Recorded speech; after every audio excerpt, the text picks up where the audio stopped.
नक्की पहा, कारण छोटीशी चूकही तुमच्या प्रगतीत बाधा आणू शकते. देवघरात काय असू नये हे सविस्तर आपण पाहूया.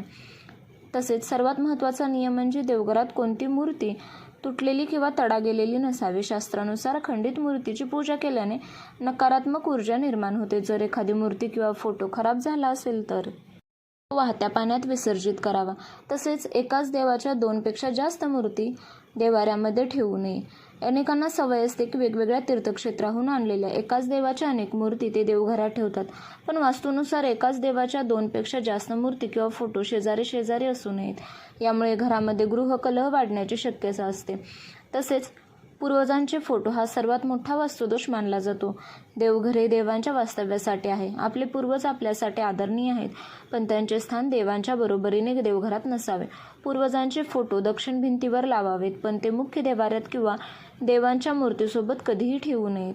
तसेच देवघरात उग्र किंवा रागीट रूपातील देवांच्या मूर्ती ठेवू नयेत. देवघरात नेहमी देवांची प्रसन्न आणि आशीर्वाद देणारी रूपे असावीत. महाकाली, तांडव करणारे शिव किंवा नरसिंह अवतार अशा उग्र रूपातील मूर्ती किंवा फोटो घरात ठेवणे टाळावे. यामुळे घरातील सदस्यांच्या स्वभावात चिडचिडेपणा येऊ शकतो. तसेच चामड्याच्या वस्तू किंवा कचरा देवघराच्या आसपास किंवा खाली चामड्याचे बेल्ट, पाकिट किंवा पर्स ठेवू नका. तसेच देवघराच्या वरच्या भागात विनाकारण सामान स्टोरेज साठवून ठेवू नका. देवघर नेहमी मोकळे आणि स्वच्छ असावे.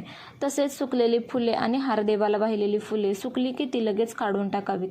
सुकलेली फुले नकारात्मकता पसरवतात. शिळी फुले किंवा वाळलेले हार देवघरात ठेवल्याने लक्ष्मी माता प्रसन्न होत नाही असे मानले जाते. पूर्वजांकडून मिळालेली जुनी नाणी किंवा वस्तू म्हणजेच काही लोक जुनी नाणी किंवा अंगठ्या देवाजवळ ठेवतात. धार्मिक दृष्टिकोनातून योग्य नाही.